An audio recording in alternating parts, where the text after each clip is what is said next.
বিসমিল্লাহির রহমানির রহিম। আসসালামু আলাইকুম ওরহমতুল্লাহ।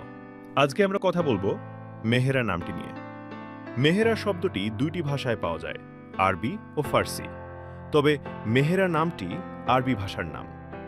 যদি প্রশ্ন করেন মেহেরা নামটি কি ইসলামিক নাম? হ্যাঁ, মেহেরা নামটি একটি ইসলামিক নাম। আপনি যদি আমাদের চ্যানেলের নতুন দর্শক হয়ে থাকেন, পরবর্তী ভিডিও পেতে চ্যানেলটি সাবস্ক্রাইব করুন। মেহেরা শব্দের আরবি বা ইসলামিক শরিয়া ভিত্তিক অর্থ নির্দিষ্ট, শক্তিশালী, সুন্দর প্রাণী ইত্যাদি। মেহেরা শব্দের ফার্সি অর্থ স্নেহময়, দয়ালু, প্রেমময় ইত্যাদি। মেহেরার সাথে মিলিয়ে আপনি আপনার প্রিয়জনের নামকরণ করতে পারেন।